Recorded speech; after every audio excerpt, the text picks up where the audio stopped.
एक राजा था। उसकी एक छोटी सी बेटी थी। वह उसे बहुत प्यार करता था। एक बार राजकुमारी बीमार पड़ गई। कई डॉक्टर बुलाए गए, लेकिन कोई भी उसका इलाज ना कर सका, क्योंकि उसकी बीमारी का पता नहीं चल पा रहा था। एक दिन राजा उदास होकर राजकुमारी से बोला, समझ नहीं आ रहा कि मैं क्या करूं। तुम्हारे इलाज के लिए मैं कुछ भी करने को तैयार हूं।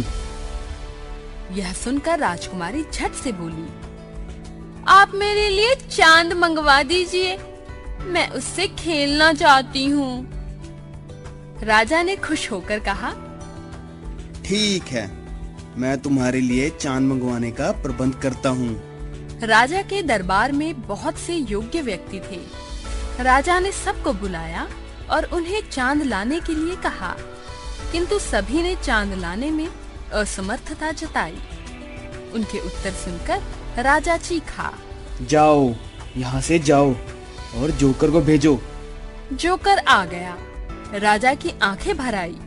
वह बोला, जब तक रानी बेटी को चांद नहीं मिलेगा तब तक उसकी तबीयत ठीक नहीं होगी। क्या तुम चांद ला सकते हो? हाँ, क्यों नहीं, लेकिन पहले यह पता लगाना होगा कि राजकुमारी कितना बड़ा चांद चाहती है। कोई बात नहीं, मैं खुद जाकर पूछ लेता हूँ। जोकर बोला और राजकुमारी के कमरे में जा पहुंचा। जोकर ने कहा, राजकुमारी, तुम्हें कितना बड़ा चांद चाहिए? राजकुमारी ने बताया, मेरे अंगूठे के नाखून के बराबर, क्योंकि जब मैं आँख के सामने अंगूठे का नाखून कर लेती हूँ तो वह दिखाई नहीं देता। अच्छा, यह बताओ कि चांद किस चीज का बना है और वह कितनी ऊंचाई पर है? जोकर ने पूछा, चांद सोने का बना है और पेड़ के बराबर ऊंचाई पर है।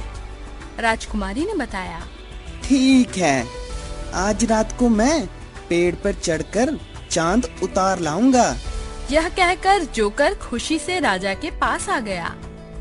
उसने राजा से कहा, मैं कल तक राजकुमारी के लिए चांद खिलौना ले आऊंगा। जोकर ने राजा को अपनी सारी योजना बता दी। राजा उसकी योजना सुनकर बहुत खुश हुआ। अगले दिन जोकर सुनार से एक सोने का चांद बनवा कर ले आया। उसने वह चांद सजाकर राजकुमारी को दे दिया।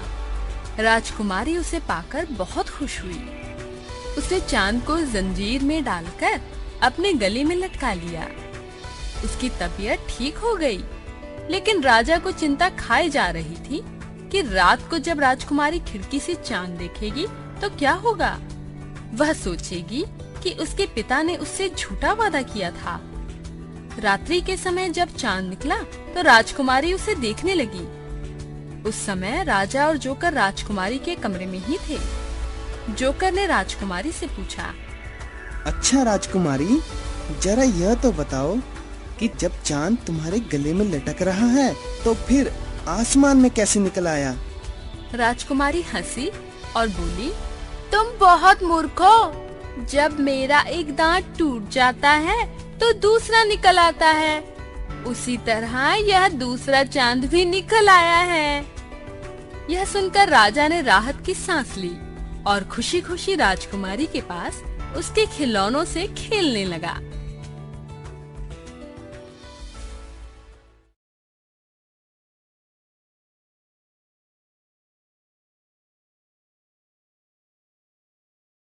किसने कहा, उचित विकल्प पर सही का